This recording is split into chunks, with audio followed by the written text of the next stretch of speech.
does is we started off helping citizens fight against the ULUC a few years ago. And then we got involved, the tribe and the federal government was trying to take our water rights from us here with the lake. They want to control all the water, so we got an attorney involved and we fought that and we actually won. Currently, NWPOA has been assisting in the fight against Hydro One trying to acquire Avista. And we've got the same attorney working for the Avista customer group. We actually, with our attorney, we're actually able to get on as an intervener as part of the process of the whole deal. So any legal information has to go through the Avista customer group. And the attorney, our same attorney, Norris Manco, is going to be down in Boise on November 26th. Is going to be the main hearing. And the PUD in Idaho is going to hear it. But our attorney actually can cross-examine all the board of the Hydro One. So we're making a big difference pushing back on that. If you're not familiar, how many of you are not familiar with the Hydro One Avista merger? Anybody? So you all know about it? Oh, good. Yeah, because basically they want to bring solar and wind power and hopefully cut out the coal and the natural gas and maybe the dams. So it's and then Canada will end up owning our dams and water here. So it's something else that we're fighting on. NWPOA also tries to help inform citizens. If you join our group, you go on and we send out emails and let you know things that you can get involved in to fight rising taxes, or inform you on what candidate might be good for property taxes, good for property rights. We have Facebook where most of you saw it. So we try to be the watchman on the wall for the folks in the area. Some other things we've got, if you need to use a restroom on each end, there's a restroom, because Mike's going to be talking for about almost an hour and a half. And then we've got some waters and bottles over here by where the books are, if you want to get a water, and then some drinking fountains. There's also, the bar's going to be open all night, so if some of this stuff gets too heavy and you need a drink, you can actually go do that. You guys are buying, right? We're not buying them. So with all of our meetings, we start off with an invocation and a pledge of allegiance. But first, I'd like to see who here is a veteran, since we're at the American Legion. Would veterans stand up, please? All right. Thank you guys for serving the country. We can remain standing, and everybody would stand for the invocation. The board member of ours, Tim Kaplan, is going to do the invocation. Thank you. One of the things that I appreciate about Northern Idaho is a lot of our meetings, political meetings, our Kootenai County Republican Central Committee starts their meeting in prayer. And I believe that as a country, as a society, we need to continue to honor God, recognize God, and go to Him for His mercies and grace. So if you would, bow your heads with me. Father, we thank you so much for the country that we live in and the freedoms that we enjoy, and the people who made the ultimate sacrifice before us to give us this freedom that we enjoy. And Lord, I pray that you'd help us, each one of us, to remain faithful to you and also to our country and to the liberties and freedoms that we enjoy, that we would stand for truth and righteousness and the right things, that you'd continue to bless our nation and give us the freedom that we enjoy. Lord, we thank you for this evening and the things that we're going to hear. I pray that you would bless our speaker and that you would touch our hearts, and Lord, that we leave here tonight with a greater desire to stand for the things that are right. And we pray this in the name of Jesus. Amen. Amen. All right. Let's say the Pledge of Allegiance. I pledge allegiance to the flag of the United States of America and to the republic for which it stands, one nation, under God, indivisible, with liberty and justice for all. All right, thank you. Yeah, so thanks for all of you for coming out tonight. I just realized there's a lot of candidates here running for office, so I thought I'd acknowledge them. I pretty much know all of them. I hope I don't miss any, We have, if you'll raise your hand when I call your name, we have Ron Mendive back there, District 3 representative. Don Cheatham, Senator, District 3. We've got Sean Luma, Senate District 5, Libertarian Party. District 2. Richard Whitehead is running for sheriff in a couple years, but he's working on it. Tony Wisniewski is running for Representative District 3. John Green is here running for Representative District 2. And who else? Did I miss anybody? Oh, and we have Brent Rega, the chairman of the Republican Party here in Kootenai County, too.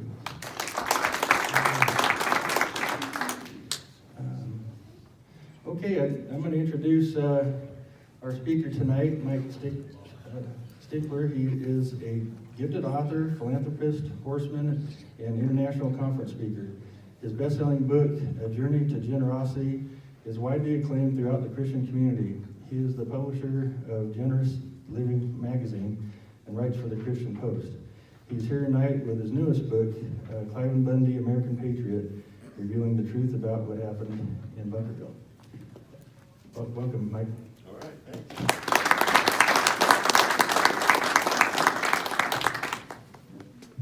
Jeff, that was great, thank you. I just am honored to be here in northern Idaho with all of you, and what a great turnout. I really appreciate all of you that are here, and you have given, not just sacrificed your lives in service through the military, but also as our representatives. Those of you that are here as in various parties and in various positions, it means a lot to us, and it is crucial to the functionality of our government and our country, and I just want to thank all of you before we get started. What I do is I travel around the country and I talk to people, and I help give the people in the red states a voice with the people in the blue states or on the coast. Or another way to look at it is I like to try to help people who want to live independently understand the people that want to live dependently. And the people that live dependently understand the people who want to live independently. And it's really an issue of a worldview, how we see the world and how it functions. All you have to do is turn on the television, right, and see just major conflict going on in what amounts to a worldview difference and how we see the world and how it works. Not long ago, I was flying on an airplane, and I get upgraded often because I travel so much. I get upgraded often to first class, and I was sitting in first class, and there was a gentleman next to me, and he was a professor at a university. And I love to talk to people, so one of the things I do if you're sitting next to me is I'll try to gin up a conversation with you if I can, just to see who you are. I genuinely like people, and so I don't care where you're from or what you think. I love to talk to you and see if we could find some kind of connecting points. And as we flew along from Chicago clear to Reno, it's a 3.5-hour flight, I could tell pretty quickly that he and I had a different worldview. And as we got the conversation going more and more, I asked him just point blank, I said, why do you think there's such a challenge? Why do you think that people see things so differently? He says, well, I know exactly what it is. I said, oh, okay, this is good. I want to know if you know the answer. He says, yeah, it's all about AM radio. I go, what do you mean it's about AM radio? He goes, all the people out in the red states in the central part of the country, they only have AM radio. And because they only have AM radio, we all know it's kind of kooky, conspiracy series kind of things. And if we could just get them FM radio, maybe we could get them all thinking correctly, and then they would understand what the problems are in the real world. And I'm just looking at him, I said, have you stopped to realize that, at least, especially in the agriculture community where I come from, most of those men and women are highly educated, have advanced degrees. Most of those folks know what it takes to have just common sense and put things together. And have you ever heard of satellite television? Because even if they only have AM radio, most of them all have satellite television. This isn't a confusing thing. And we went on, and I bring that up so you understand, this is really kind of the difference, the lack of understanding about what one man or one woman's shoes are like in their world and ours. And if we could just get in each other's shoes just a little bit, just for a little bit, and try to understand, even if we can't understand, we'd come together a little bit better, wouldn't we? And that's really where I come from. That's what I try to do. And so tonight I want to tell you about a guy who's different. He's different than, by far, most Americans. He's been raised different. He's been raised in a place that's very remote. In fact, if you go there, you kind of wonder, why does anyone want to live here? And a man that I just met by accident, quite honestly, a man named Cliven Bundy. Now, the first time I heard about the Bundys was in 2014. I'm a Nevadan. I live in northern Nevada. I live a literally 8-hour drive away from where Cliven's home is. I live at the base of the Sierra Nevada, about 5,000 feet. He lives in the Mojave Desert, out amongst the sage and the burros, and quite a ways, a beautiful place, but quite a ways, completely different kinds of world than I do. We both come from an agriculture background, and of course I've heard about him. And I heard about him first, like many of you did, in 2014, when he had that very televised standoff where it appeared that there were a bunch of people with guns, later on definitely referred to as the militia, pointing their weapons and facing down the federal government in what the news went on to tell as a legitimate legal reason for the government to take his cattle. And I remember watching that and going, wow, that is crazy. What is this man doing? I can't even understand such thinking. And I didn't pay much more attention to it. And I didn't because I was in the middle of a fight with the federal government myself. In 2012, I had been indicted by the federal government myself, and I was ramping up to a federal trial in the fight of my life to try to keep my freedom and keep my property as the government came crashing down on me. And the way I describe when the government comes at you, I call it poking the bear. I poked the bear, and the bear got up and he swatted me. You poke the bear, what Cliven Bundy did is he poked the bear and it got up and mauled him. And other people poke the bear and the bear gets up and kills them. And I got swatted, and it was a tough fight that went on for a number of years, and ultimately, in a way you might look at it, I lost. I was found guilty in my trial, and I went to prison. They sent me to prison in California. And there, the next time I heard about the Bundys is I was sitting in prison in California watching television with 20 other guys in the television room, and I find out that the Bundys are now in Oregon, and they've taken over a bird park in Oregon. It's actually the Malyard Refuge. And I'm thinking to myself, because I'm a Nevadan, and I'm like, what are they doing there? And that night, months later, when they were acquitted in their trial, that night, the inmates in the prison in California, the federal prison, we all celebrated, and we came together that night at 9 o'clock, and we circled around together, and we prayed, and we thanked God that the Bundys were found innocent. No one there even really knew anything about the Bundy situation. They were just glad somebody beat the government. And then I never thought any bit more about them. My sentence wound down, and it came time for me to leave, and they put me on a bus to take me to Nevada, back to my home to be released, and they were taking me to Las Vegas. And on the way there, they dropped me off at this place I'd never really heard of in Pahrump, Nevada. You know, Pahrump is just a little bedroom community outside of Las Vegas. And there is a private facility there, a private prison that is run by the U.S. Marshals Service. And they dropped me off there. I didn't know why. They don't tell you. And they said, you're only going to be here a day or two. And they pushed me into the G2 unit in my my blue, it kind of looks like scrubs like you wear in, the hospitals. I pushed me in there, and I get to my bunk and I sit down. And prison is a very racial place, and so the first thing that happens is all the white guys come up. And they want to know where you're from, what part of the country. In prison language, they want to know what car you're in, meaning who do you associate with. And after that kind of winds down, that's kind of how it happens. One guy walks up to me at the end, and he says, "You're from Nevada?" And I said, "Yeah." And he goes, "Ever heard of Cliven Bundy?" And I go, "Well, sure." And he goes, "He's right over there. You should go say hello to him."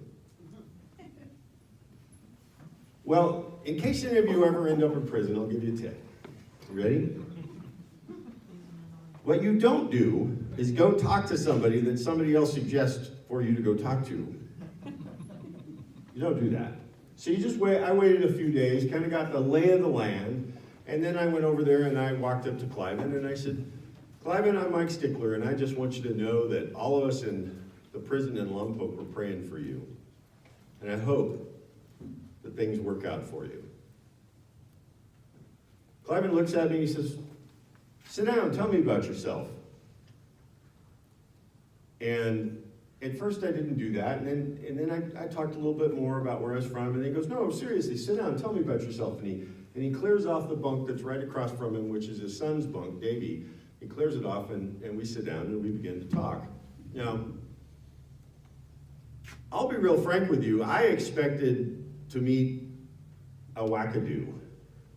I expected to meet a guy that, in short order, we were going to get out aluminum foil and make little hats, and we were going to talk about conspiracy theories and whatnot. And what I was pleasantly surprised to find out is this man is just a gentle rancher like I have met hundreds of, who is very kind, full of conviction, and had had enough.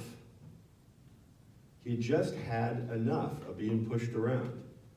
And he was willing to fight this thing and fight it to the end. You don't understand, at that point, when I met him, it was his birthday, and he was facing the rest of his life in prison, and he was very likely to get it.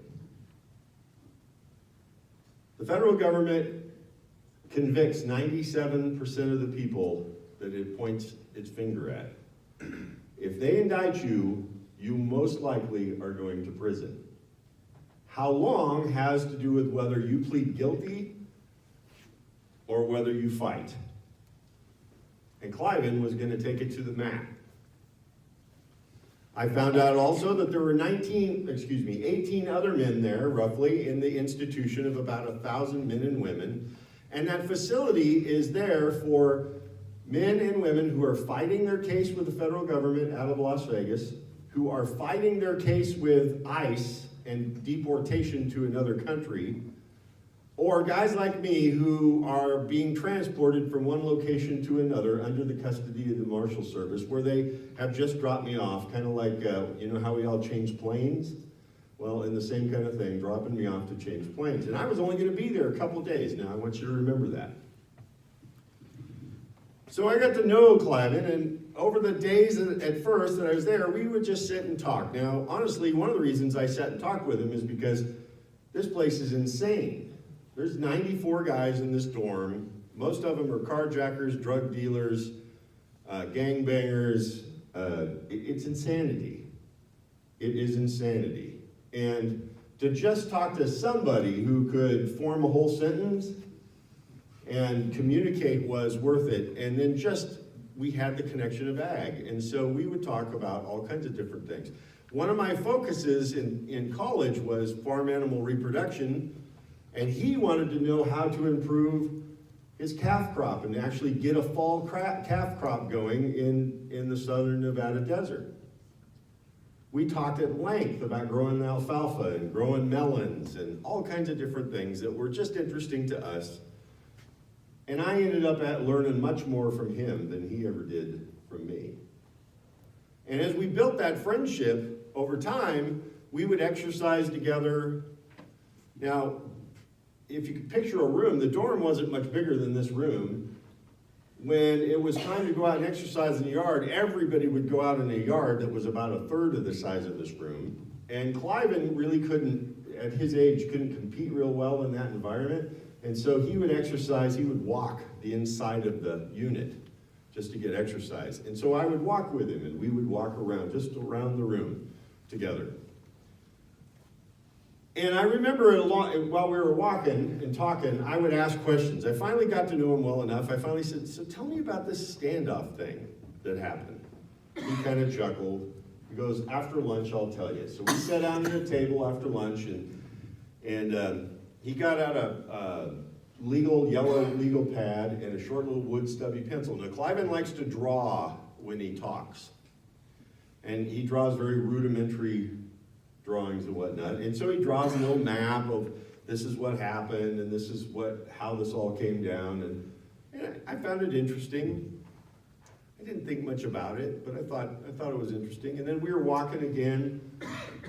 And at one point I asked, he had mentioned that the FBI had infiltrated his family. And I said, what?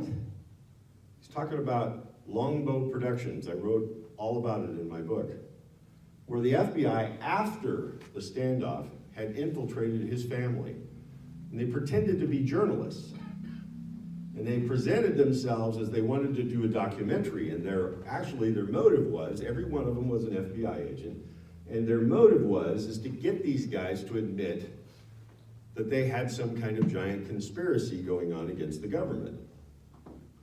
When in fact they had a whole nother agenda. And I was kind of shocked by that, quite frankly, because typically when the FBI does an investigation, or any investigative agency, they do it before the crime happens, not after the crime, trying to make it a crime. You tracking with me? And so I just couldn't believe it. I was amazed to hear this. And I finally said to him as we were walking, I said, Cliven, you got to write a book, because people don't understand at all what's going on. Up until that point, all I'd heard about was what the press had said. And a little later on, we were talking again, and I said it again. You know, Cliven, you got to write a book. I mean, you really need to. I'm about 4 days there now, 4 or 5 days.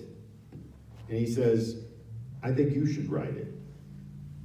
Because at that point, we had known enough about one another that he knew that I was a writer, and I'd written some books, and I'd never written a book like this. I'd written some Christian books, but I'd never written a book like this.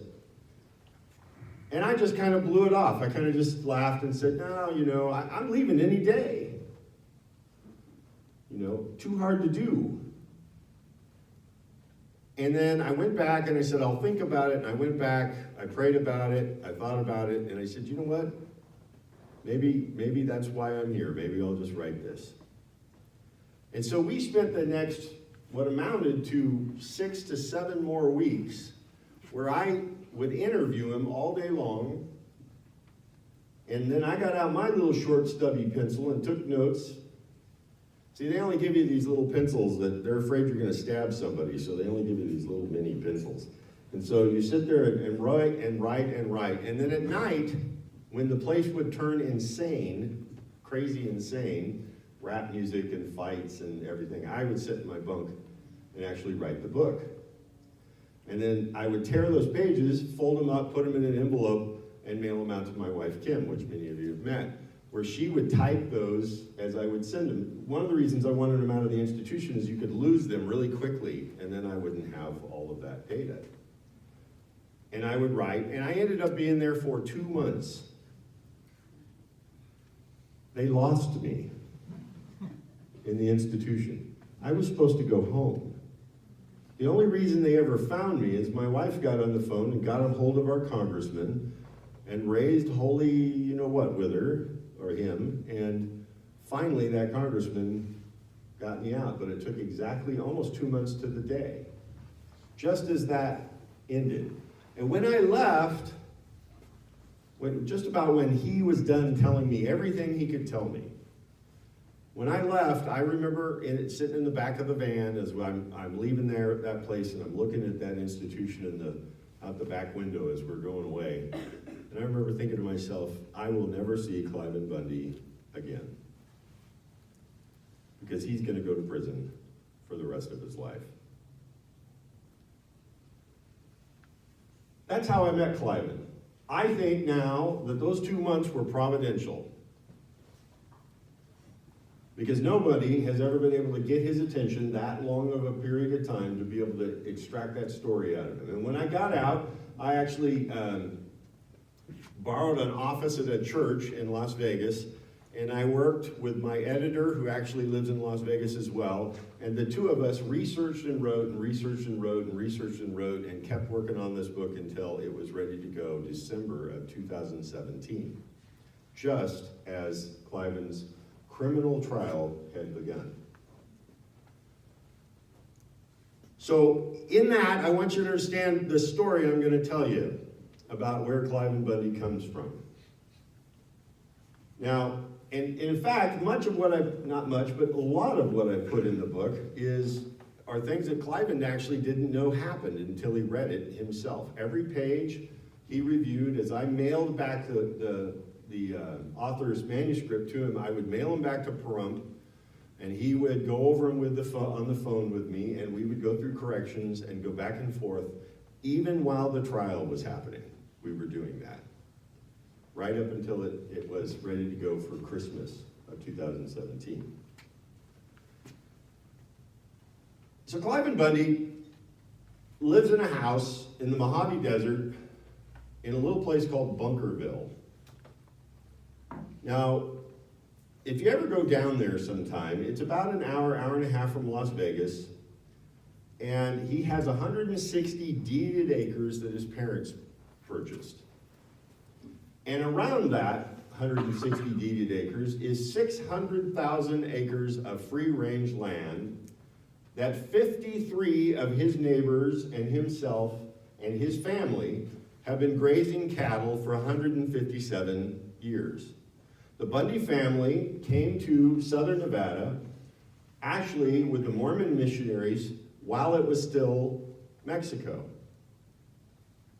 And once they established there, they were grazing, they were farming, and they farmed all over the area. I mean, at one point, Cliven farmed clear down to Lake Mead, which is 65 miles away from his ranch, where his headquarters is.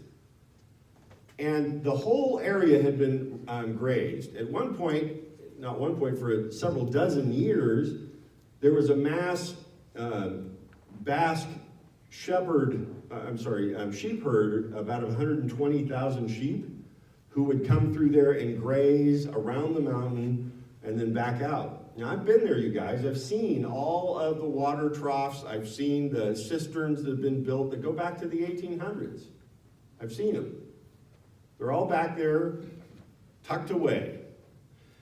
And over the years, Cliven watched the federal government, one by one, push his neighbors out, until he literally is the last rancher in Clark County, Nevada. Now, how did that happen? Well, Cliven has a very firm stance on this, and I covered it in great detail and thoroughly researched in the book, but I want you to grab a hold of this.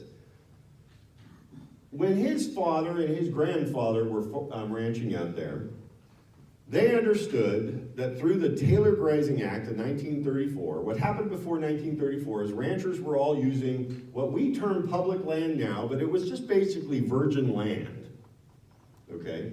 And they were using this land and grazing out all over that area and many, many other areas in the West. They've been doing this for a couple hundred years anyway. And when it got to 1934, what happened is that ranchers were all starting to conflict with one another. And because they were conflicting with one another, they formed local boards of ranchers who would adjudicate their differences. And through that adjudication, then they ultimately, through the Taylor Grazing Act, would register those decisions. They'd be recorded with the county, and then that would become, this is the tradition of how this works. Who gets to use the land, how many cattle do you get to graze, those kinds of things. Well, over time, the precursor to the Bureau of Land Management, they began to say, well, you're having conflicts now because you've got state lines. Remember, there weren't state lines at first. First it was Mexico, then it was the territory, and then it became a state. And so as there became differences across state lines, there needed to be more and more involvement to try to settle these legal issues. Well, as those legal issues came to a head, they ultimately said, the ranchers said, why don't we just give this to the federal government to control it? And the federal government said, great, we want to charge you a fee to provide these services. So they began to charge a small fee per head to graze cattle, sheep on the open land. Now, the idea originally, I want you to grab this, the idea originally was that they were providing a service to the ranchers. The ranchers were going, great, we don't mind paying a small service because they're going to maintain the range improvements, they're going to maintain the roads, they're going to keep the records, okay, and everybody will have a source to go back to. Cliven's argument is that's why the range fees, the grazing fees are so cheap, because they're not leased land. They're a fee to provide these services. His father agreed with that. He signed one of those permits and agreements, and when it came to expiration in 1992, they brought him a new one. Now, something happened between 1934 and 1976, and that was what's now called FLTMA, the Federal Land Management Practices Act, where the legislature, Congress, the Senate, came in and said, we are no longer just stewards of this vast virgin land, we own it. Now there's a difference, you guys. If I came to Mike's house, Mike invited me to come and stay at his house. He owns his home, and he asked me to stay and keep care of it while he leaves for, I don't know, goes away somewhere. And I'm there for 2 months or 3 months or 30 years, doesn't matter. And he comes back and he says, okay, I'd like my house back. And I go, nope, I own it. Do you think Mike might have a problem with that? And that's exactly what's happened. They just took the land. But in FLTMA, this is lost, they preserved all of the existing rights that those ranchers had. They were all grandfathered in essence. They use a different language, but it was all grandfathered in. And Cliven knew this, and growing up in this and understanding it, he knew it. And he had the privilege of his family being on that land so long. So in 1992, something else was going on in the background. Down in southern Nevada, they had declared the desert tortoise an endangered species. Now, some of you guys will remember this. I see a bunch of gray hair in here, okay? Remember how they would go out to the desert and they would take tortoises right off the desert and they would sell them in pet stores. Remember that? And they would paint them. I remember my mom had one, and she had her address painted with nail polish on the back of the shell of this. And some people actually decorated them and whatnot. Well, that's why they became endangered. This was going on. It's still going on in a different way in the desert, where people will pull off the side of the road and dig up a barrel cactus and take it home and put it in their yard. Still happens. And so that's why they became endangered down there. Despite all the guys you hear all about that the cattle did it, that's not what happened. What happened was people just were taking them. So they declared all of the Mojave Desert, all of it, including Las Vegas, land for the tortoises. So in 1992, they became endangered species in 1993, but in 92, anticipating this, they came to Cliven with a new permit, and they said, we're so excited for you, Mr. Bundy. We have a new permit for you. And Cliven had seen all his neighbors run off. And he looks at it, and this is what this permit offered. 3 months of grazing, June, July, and August. Do you hear me? 3 months of grazing, June, July, and August. But what happens in the desert in June, July, and August? It's 117 degrees and there's no water. So they can graze their he can graze his cattle June, July, and August, and he has to cut his herd by 90%. And he said, no, thank you. I'll give it back to you. Now, when you read that he said he fired the federal government, that's what he means. He said, take your paper back, you're fired. I don't need you to provide services for me anymore. I will maintain the roads. I will maintain the grazing improvements. I'll maintain the range. That's what he means when he says, I fired the government. He just basically says, I didn't sign a contract with him. He didn't give him money, didn't sign a contract. So that began an escalation that led to 2014. At first, the Bureau of Land Management took him to court, and they took him to civil federal court. The judge found in favor for the government under a summary judgment. What does that mean? It means that Cliven never went before a jury or a judge to state his case. They filed the paperwork. Cliven's not a rich man. He tried to fight it himself in federal court against federal lawyers, and he was summarily defeated. So what happened after that? Nothing. It went for years until we get to 2012. And then all of a sudden there becomes an interest. This is in 94. Now we're in 2012. There becomes an interest in his land. I'll explain to you why. And so they take that judgment and they go to the local sheriff. Now, FLPMA requires any enforcement action to be done by the local sheriff. So they go to the local sheriff. Now in Las Vegas City and the whole Clark County is run by the sheriff, okay? The city and outside is called Vegas Metro, but it's the sheriff's department. It's a huge sheriff's department. I think they have like 30 or 40,000 members. I mean, it's an intense place. And so they go to Sheriff Gillespie at the time, and Sheriff Gillespie looks at it and he says, I can't do anything with this. It's too old. Take it back. Get a fresh judgment. This goes way back.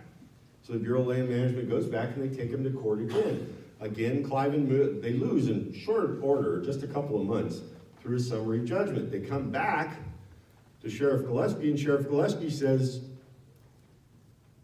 well, tell me what you want to do. And the BLM talks about how they're going to come in there with a military operation, and he wants them to support it. And Sheriff Gillespie literally said this on television. He said, we're a real law enforcement agency. We actually do this, and up close and personal.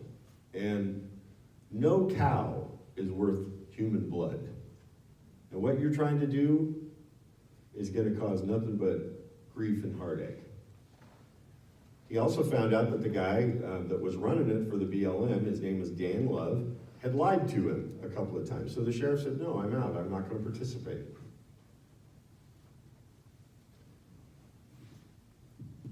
As things escalated, Cliven has always found relief from the sheriff's department. Every time the BLM had come out, he would just call a sheriff's deputy. The sheriff's deputy would have a conversation with the BLM agent. The BLM agent would leave. The sheriff's deputy would say, have a good day, Mr. Bundy. And that's how it had gone for 25 years.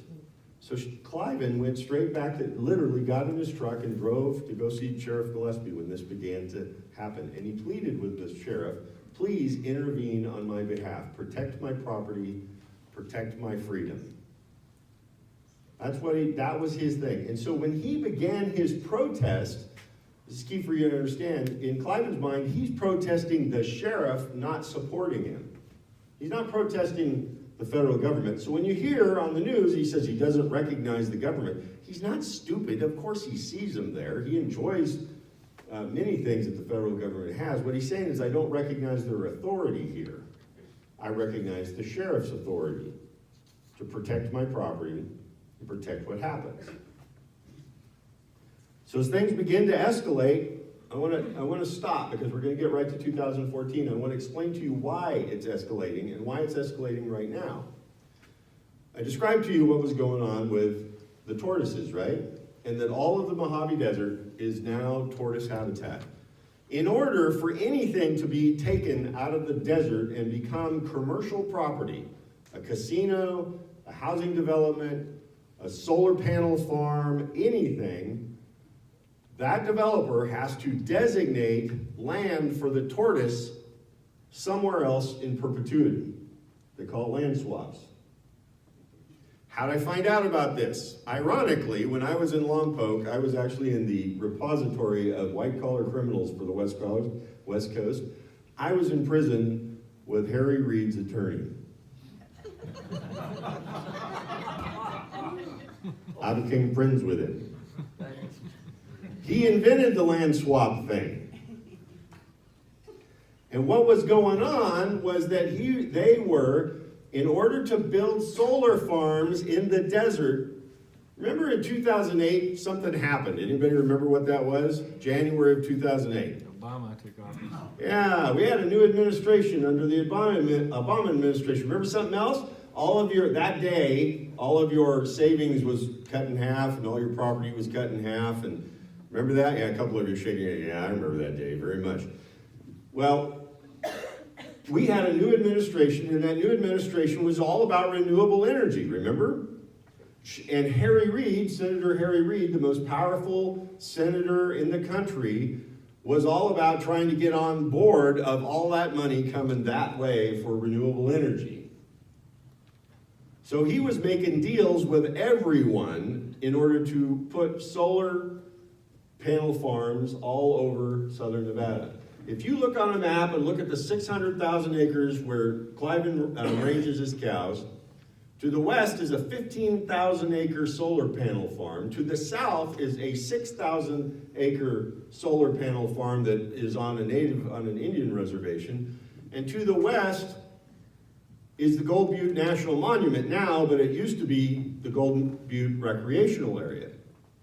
And so as these deals were being formed and put together, multi-billion-dollar deals, including one that was way out 150 miles away, a $4 billion Chinese solar farm being built, or wanted to be built, they needed land for the tortoises.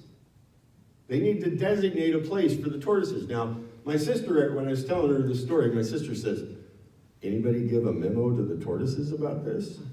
I mean, did they move 150 miles? Did you bus them?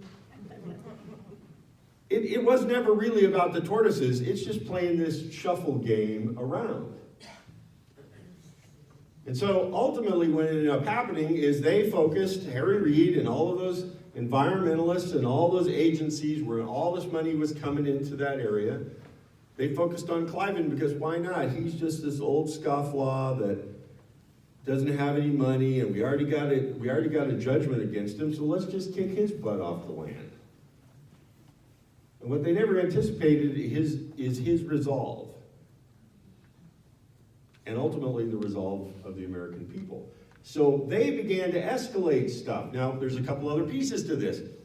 Harry Reid's chief of staff, a 34-year-old man who has no land management experience at all. Did you guys catch that? A 34-year-old man that has no land management experience whatsoever is now appointed the head of the Bureau of Land Management. He puts in charge this guy, Dan Love, who is got a reputation of doing insane military operations as the head of law enforcement of Utah and Nevada Bureau of Land Management. And they put together this grand plan to run Cliven off. And Cliven, during his testimony or his deposition during one of the civil trials, he said, in anticipation of the civil trial, they asked him, what are you going to do if they force you off the land? And he said, whatever it takes.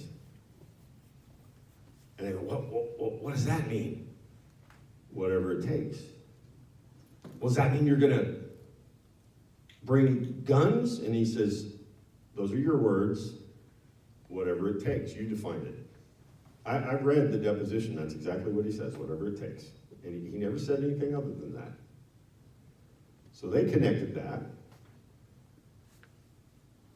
They later on declared that the FBI had done threat assessments about the Bundys and identified them as terrorists. Put a footnote to that, I'll explain that later. They said that at the time. So this justified this whole thing. So when we get to April of 2014, we've got MRAPs, drones, 200 armed men. They spend $1 million on private cowboys to come gather up 400 cows. $1 million. They paid $60,000 in advance to a stockyard to sell them. Never mind that their judgment didn't allow them to sell them or kill them. They built a compound. They had helicopters brought in. They closed the airspace around Mesquite, basically about 5 miles out of Las Vegas. They closed all the airspace down so nobody could fly over. They closed down the whole place, put on state highways everywhere. They put checkpoints, and they began this roundup operation. They brought in a SWAT team from the FBI, a SWAT team from the Los Angeles Police Department, a SWAT team that the BLM has, and do you guys know this? I didn't. The Park Service has a SWAT team.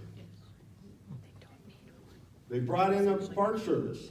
Yes. They began wiretapping the Bundys with video, parabolic microphones, and over telephones, all without a warrant.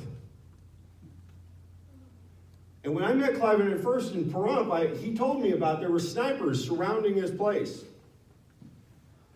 Ammon Bundy says that his own little children, Cliven's grandchildren, had laser dots on their bodies from snipers. And when he told me, honestly, I just said, oh, come on, come on. Because Cliven told me so many things, and I was really a blank slate. I really didn't know. I was kind of going, oh, he's just embellishing stuff, I'm having a hard time believing this. When I got out, I'm looking at videos of snipers on hills. So he's completely surrounded, they're cut off, and he decides he's going to have a protest, trying to keep them, or at least protest them, not really keep them, but protest this whole roundup going on. Now, Cliven gathered at the beginning of the protest maybe 50 people. And at times it got up as much as 100. He's a Mormon guy, so he got people from the local Mormon church. He's well known, people would come in. And in a group just like you guys, men, women, children, younger, older, they'd come out for an hour, hold up a sign, and then go back to work. They come off on their days off, hold up a sign. They were off the highway where people could see them. They were nowhere near the wash, and I'll explain that to you in a minute. And they would protest. And it never got much more than 50 or 100 people at the most. And it was very local organized. And then two things happened. The Wednesday, when the roundup started on a Friday, the next coming Wednesday, they had Davy Bundy, who does not even live in the area, one of Cliven's sons. He comes down, and Davy told me to my face, he said, I came just to say to Dad, I'm sorry it's over. And it was his mom's birthday, so he brought some flowers for his mom. And then he went out, he just wanted to go out and see what was going on, so he went out to where the dirt road intersected with a state highway where they were bringing some cattle down, and he got out his iPad and he leaned on his car and he started taking pictures of it. I have video of this, you guys. He's out there all by himself on a state highway, on the shoulder, properly parked. There's no one on the highway because the highway's been shut down to any other kind of traffic other than locals. And he's sitting there.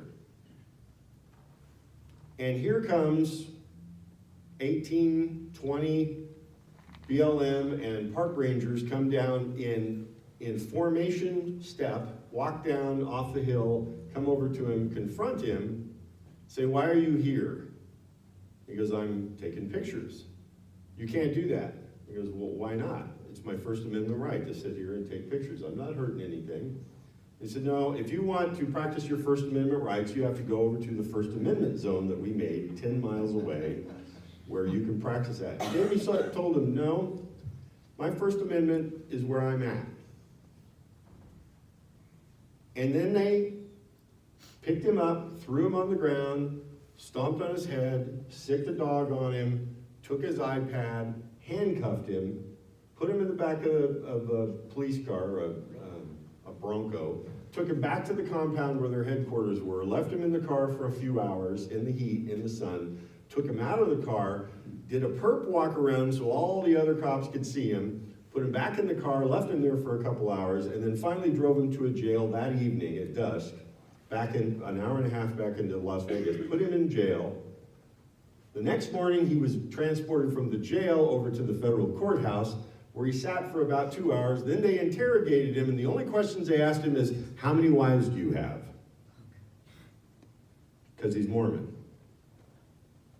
And then they handed him everything but his iPad, walked him upstairs, and pushed him out the front door of the courthouse. Never arrested him, never charged him. Well, that became an issue.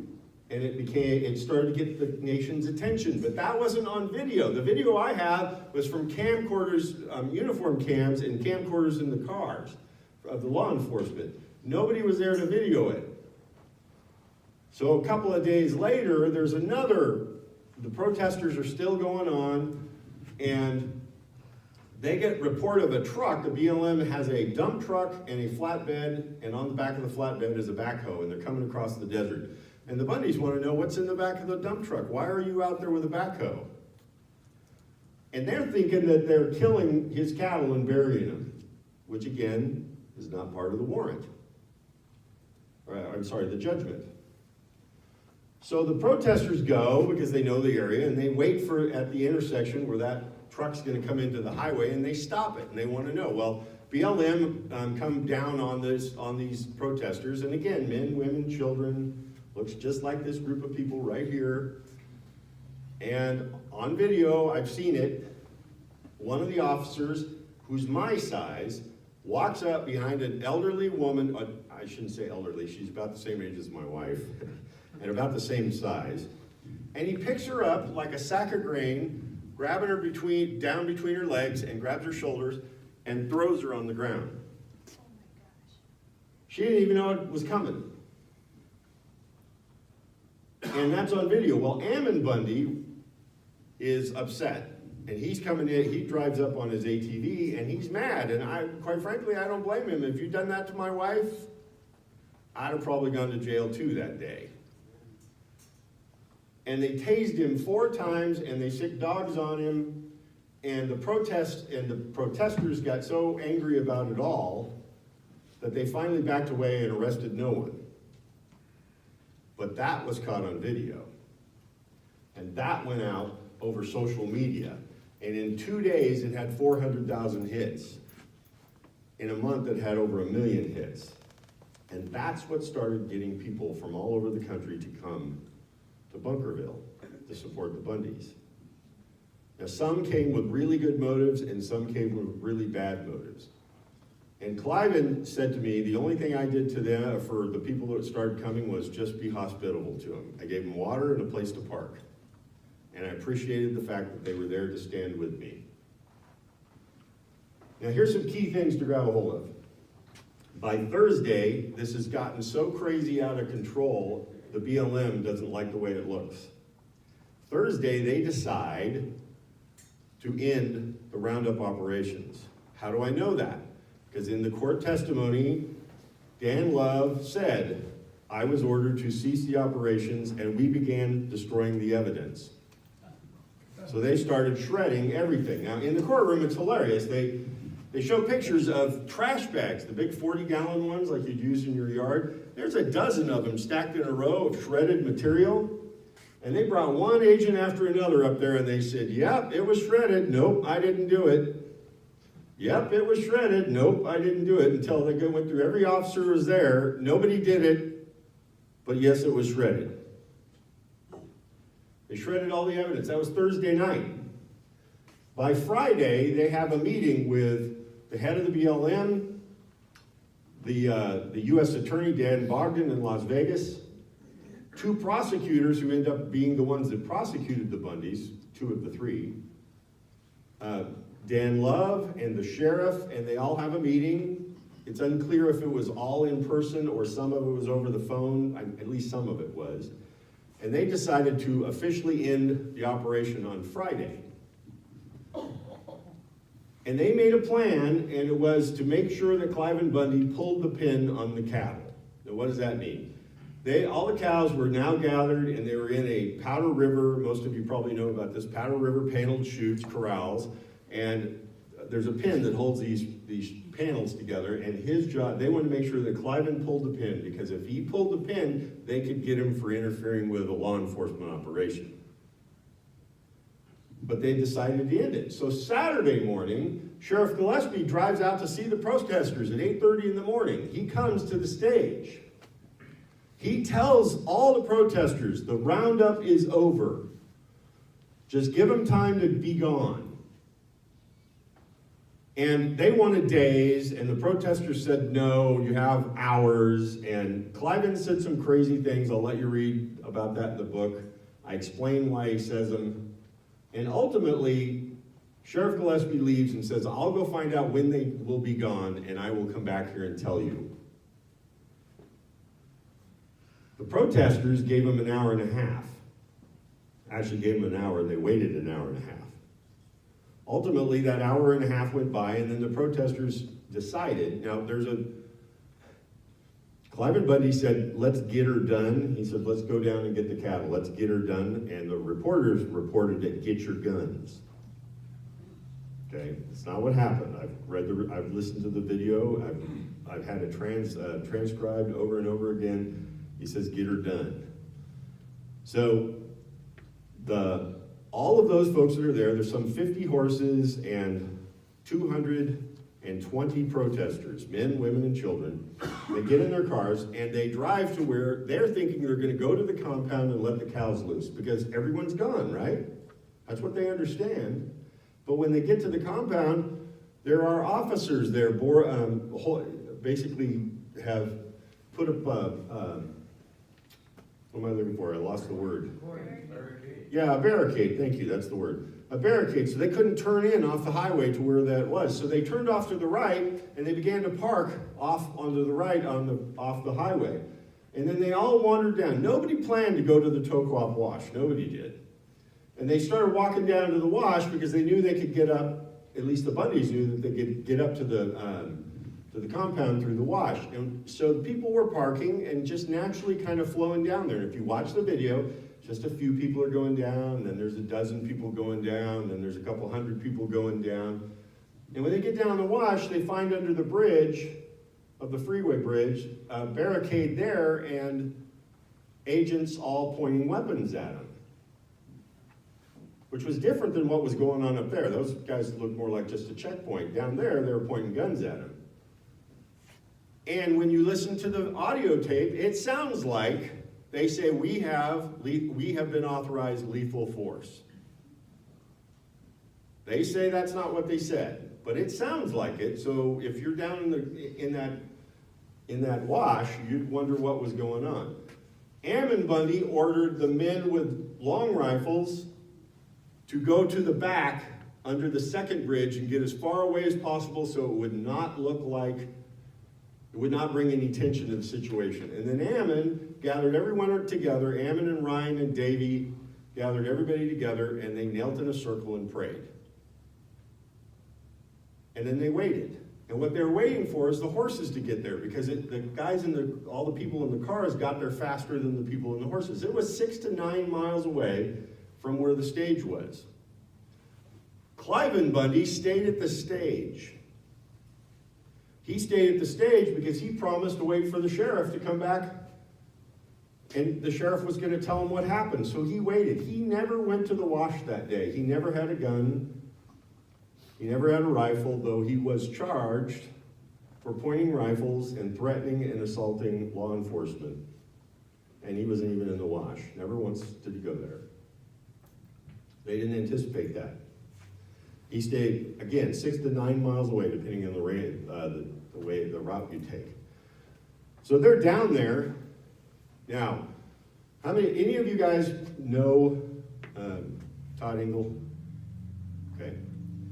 Todd Engel is from this area, you guys, if you don't know. Todd Engel is now sitting in Lompoc Prison doing 14 years. Pahrump right now, yes. And I know Todd, okay, and I wrote about this in the book. Todd gets there late.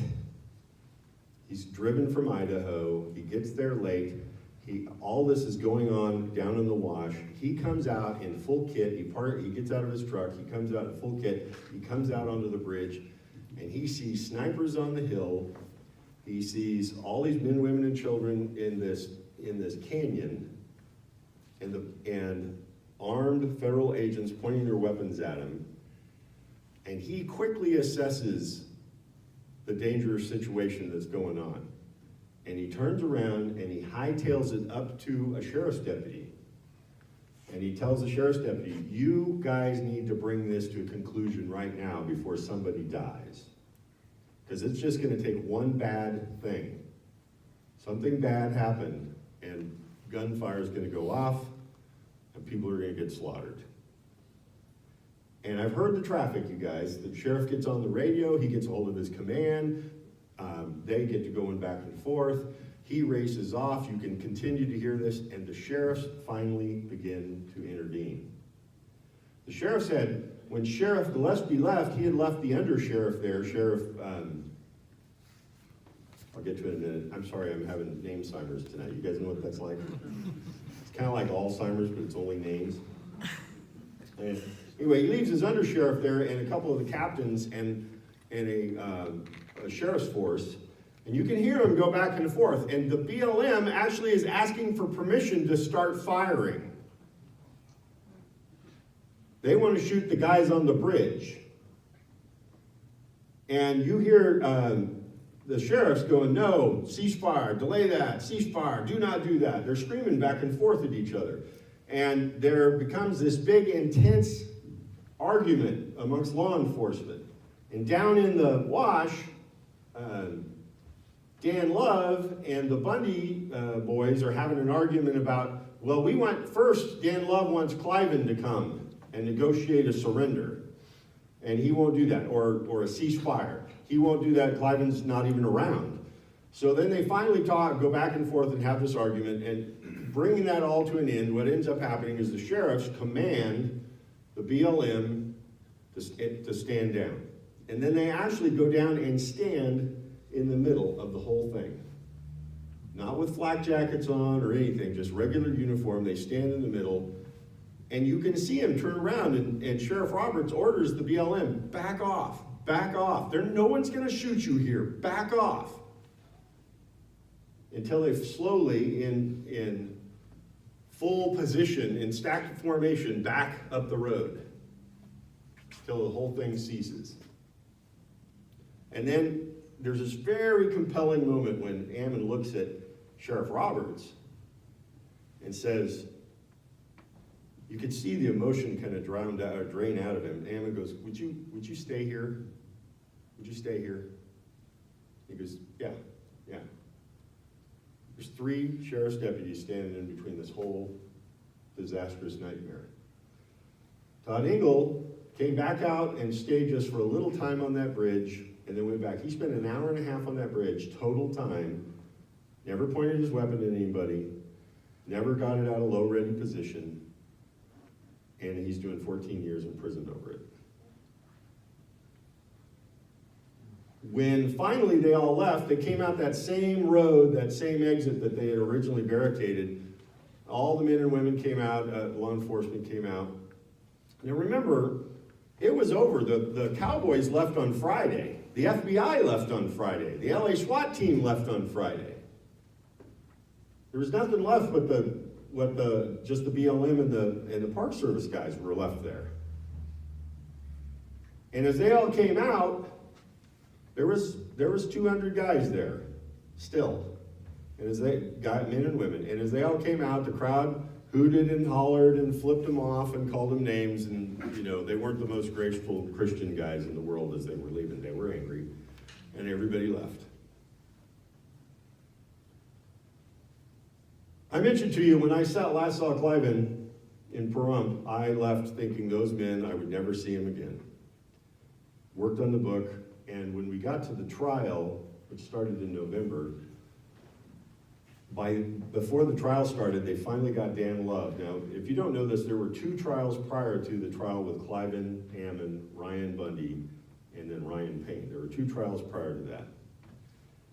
And those were rocky at best. The judge was not very supportive, very friendly to them at all, to those two first trials. They at one point, actually, the defense tried to present witnesses, and the judge said to them, the witnesses, or the defense said, I want you all to understand you're unindicted co-conspirators, that anything you say on the stand here will likely lead to an indictment against you. And I have brought an attorney for you to be advised before you become a witness. Now, can you imagine how hesitant you would be as a witness to want to stand up on a stand and say anything? And there was much more that went on in those trials. So by the time they got to the trial with the Bundys, it was looking really pretty awful. They also had a lot better attorney team, the Bundys did. And as the trial proceeded, what ended up happening, there was a lot of closed hearings that went on, so the audience didn't have any idea. I had some great ideas of what was going on because I was talking to Cliven every day. He would get back, and then we would go over the book, and I'd get an update of what was happening. And what ended up happening, you guys, is that ultimately the Bundy, those 4, the judge dismissed all charges against the Bundys with prejudice, which meant that the federal government could no longer prosecute them. Now you'll read in the paper, by the way, there were no reporters when this first case was announced. Let me rephrase that. There were 3 reporters, 2 of which were from organizational papers that would never report the Bundys in a favorable light, and the last one was a Fox News guy. He was 21 years old, he had never been in a courtroom, and he didn't even know what a dismissal was. And I sat in that side of the gallery, so I know exactly who was there, I know their names, and all of this is coming out, and the reporters don't have any idea what's happening. And when she begins to say why she's going to dismiss this and expresses her concerns, it's not just a little minor violation that they forgot to hand over some papers and it's a technicality. No, you guys, the last time I heard a government doing this to its people was the Soviet Union. It's really, really awful. So much so that even after the dismissal, we now get a BLM whistleblower comes out and really spells out what happened, which only added frosting to the cake that they had already explained. And I was saddened, you guys. I was saddened that this would happen. It wasn't long after the shooting, the big mass shooting that happened at the Country Western event in Las Vegas. Now, that guy died, but I wrote in a blog, I said, if he had lived, I would not want this to happen to him. I want every American to have all of their rights when they're facing this kind of thing. And to know that the government had done what they did to these guys was terrible. It's really quite frightening. Creating documents after the fact in order to justify the narrative, making those official documents. And I mentioned the threat assessments. There were 4 threat assessments done on the Bundys, starting in 2011 and all the way to right up until the roundup in 2014. All of those threat assessments came back that the Bundys were no threat, or one of them came back such a minor threat that if you get in the face of one of the Bundy boys, he might take a swing at you. That was their threat. Yet court case after court case, the prosecutors would argue that these guys were terrorists. In Oregon, they said that if Cliven and his gang are let loose, they'll get down to Bunkerville and we'll never get them out of there. They'll have militia from all over the country down there surrounding them and protecting them, and they'll never get out. We'll never get them out. The U.S. government will never get them out. When in fact, those assessments said exactly opposite. and the government hid those assessments. When it came to snipers, I sat there when the prosecutor said, there was never any snipers, that's just an urban legend. Those were his words. There was never any snipers. And then when they got witnesses up there, the witnesses go, oh yeah, well, we had the snipers on the hill. And he goes, well, those weren't snipers, those were Overwatch. Well, what is Overwatch? Well, they're men with binoculars. And then another witness gets up there, federal witness gets up there, oh, well, they were guys with binoculars and guns. But they weren't snipers. And then later on, it's guys with guns and binoculars, and they were pointing their weapons at people. Yeah, but they didn't pull the trigger. One after another, the prosecutor had to acquiesce to what actually was occurring. They had them surrounded. They had wiretapped them. The judge actually said, setting aside the illegality of the wiretaps, in order to keep the trial moving forward, because she saw it for what it was, and she was no friend to them. I want you to know that. She was very, very begrudgingly let this go. Now, it's not over, guys.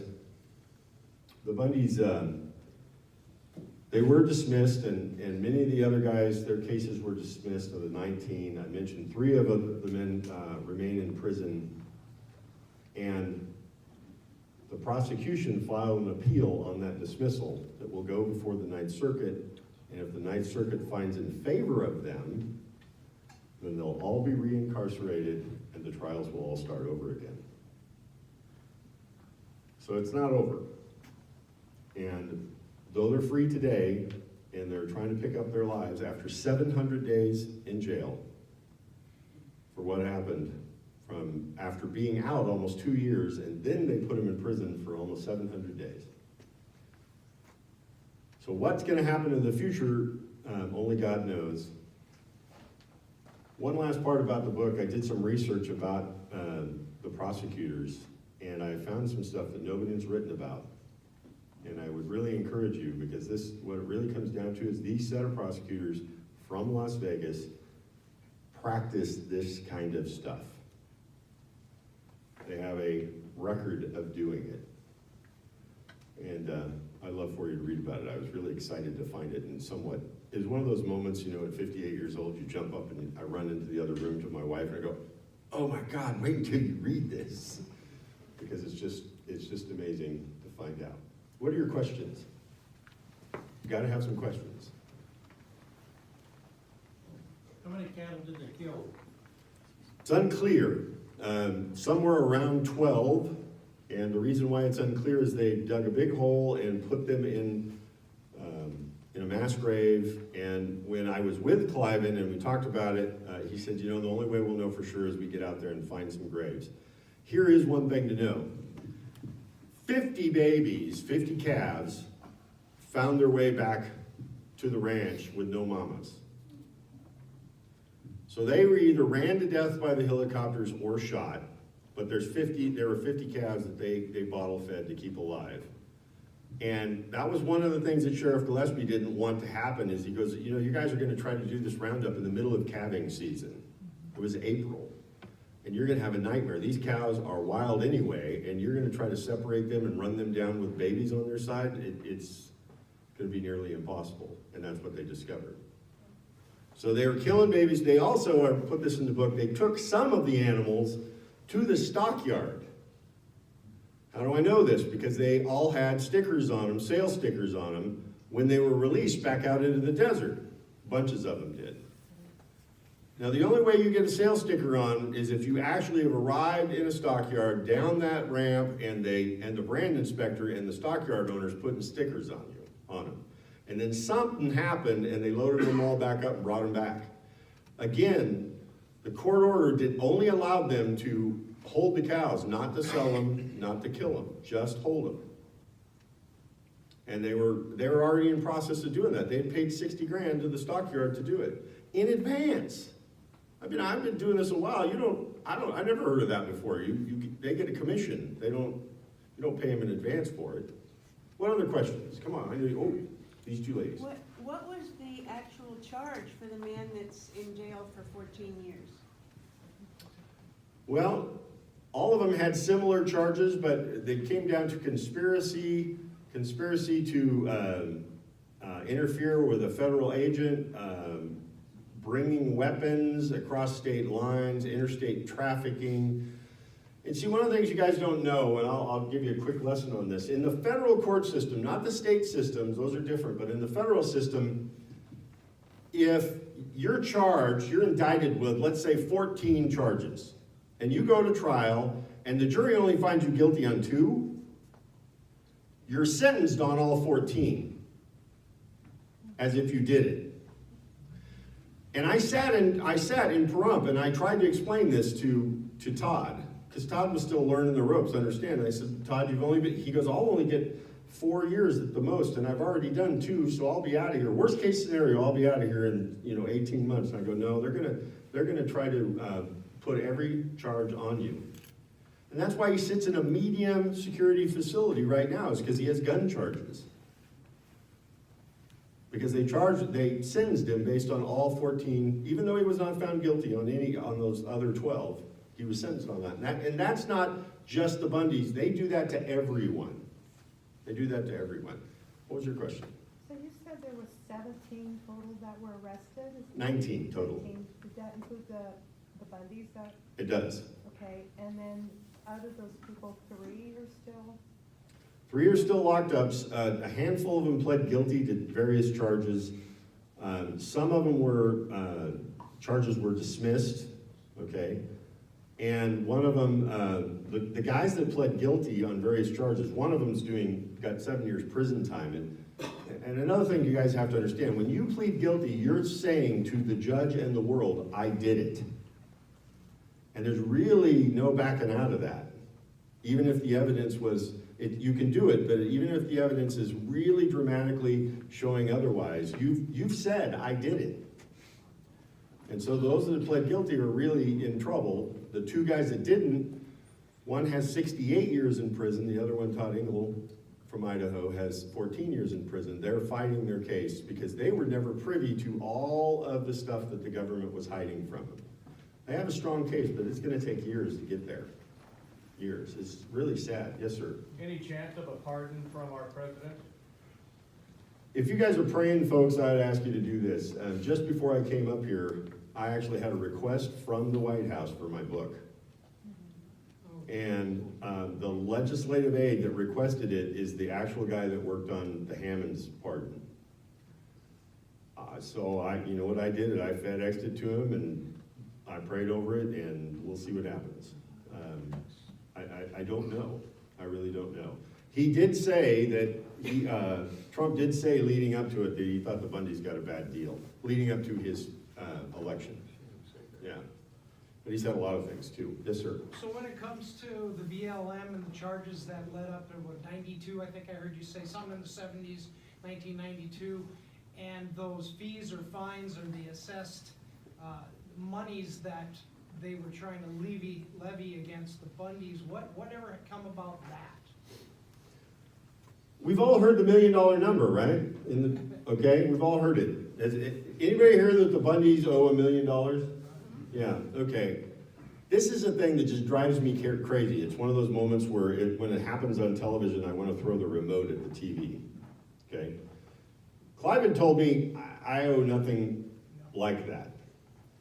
The prosecution in the trial presented $4,000 is what the Bundys owe in fees.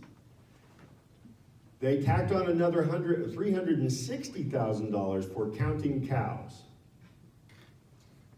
that the Bundys had never seen an invoice or a statement or a request for the payment on.